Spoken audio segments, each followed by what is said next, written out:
Dal punto di vista del credito, io mi attengo ad alcuni dati. È stata citata la Banking Leading Survey, che ricordo a tutti essere una ricerca fatta dalle banche centrali dell'area euro, a cui hanno preso i dati dalle 110 più importanti banche dell'area euro e messi in fila i numeri. Che cosa è emerso? È emerso oggettivamente che, uno, c'è un forte irrigidimento nella concessione dei crediti. Due, c'è un aumento smisurato dei costi di accesso al credito. Non lo diciamo noi, lo dice questo rapporto delle banche centrali dei paesi dell'area euro. Ma se questo è un dato che bene o male accomuna tutte le imprese, le grandi e le piccole imprese, per le piccole imprese la situazione è ancora un pochino più difficile. Perché? Se è vero che noi rappresentiamo il 95% delle imprese, l'80% dell'occupazione e il 70% del PIL, è altresì vero, ce lo dice l'Osservatorio Banche e Imprese, che i crediti erogati fino alla soglia dei 125.000 euro, e permettetemi l'assunto, ritengo essere un credito di 125.000 euro destinato alle piccole e medie imprese, questi rappresentano soltanto davvero il 7,3% del totale dei 900 miliardi di credito che vengono concessi dalle banche alle imprese non finanziarie. Se portiamo in alto la soglia da 125.000 euro di crediti, arriviamo ai 500.000 euro, ecco, questi crediti hanno un'incidenza del 15,6%. E c'è questa distonia. Siamo l'80% dell'occupazione, il 70% del PIL, abbiamo il 15% del credito. Poi andiamo avanti, ci sono anche qui degli altri dati che sono in controtendenza.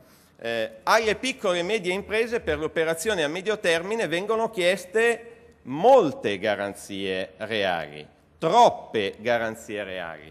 Per i finanziamenti a medio termine fino ai 250.000 euro le piccole e medie imprese sono costrette a fornire il 90% dell'importo concesso in garanzie reali.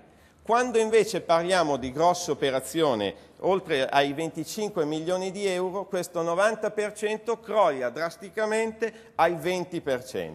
C'è una diversità di trattamento tra le piccole e medie imprese e le grandi imprese. E soffrono anche sui costi.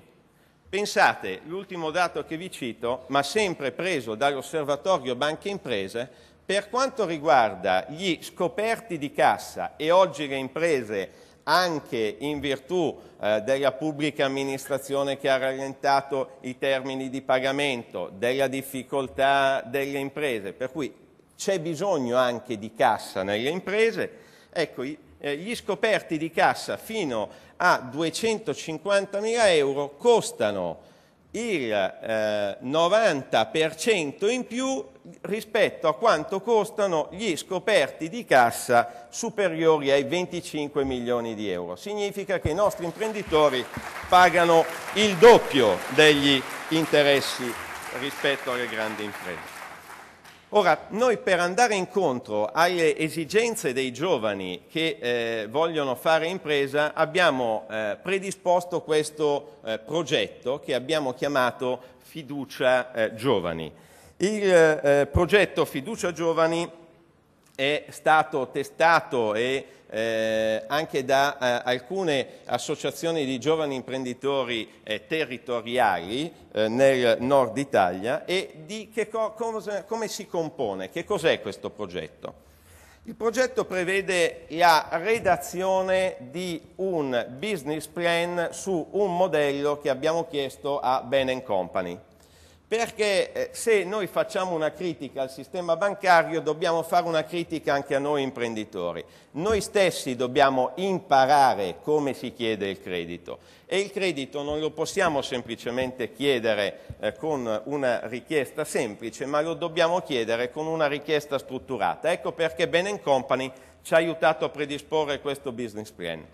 Il business plan ai giovani che vogliono partecipare al progetto giovani chiediamo inoltre di depositare la contabilità delle loro imprese presso le ASCOM di riferimento in maniera tale che le ASCOM di riferimento possano dargli quegli strumenti di supporto e di controllo sulla conduzione della loro impresa che sono necessari. Parallelamente chiediamo ai confidi, in virtù del business plan e della tenuta della contabilità presso le ASCOM, un rilascio di una garanzia superiore a quella standard, chiediamo un rilascio di una garanzia pari al 70% e Federasconfidi ha già aderito al nostro progetto e stimolerà i confidi a erogare questa maggiore garanzia. Per ultimo chiediamo alle banche di valutare un pochino più le idee e un pochino meno quelle che sono le garanzie reali.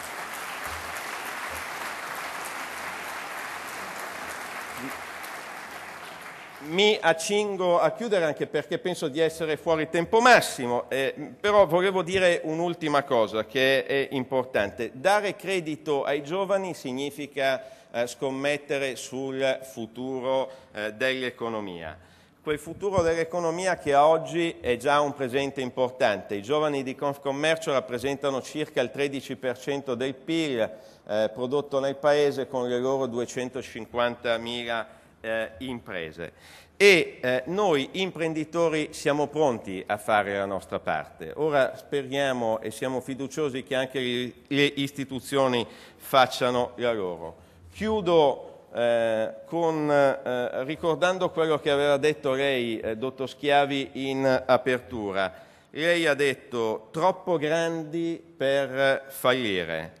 A me piace ricordare invece un libro di Schumacher che diceva piccolo e bello.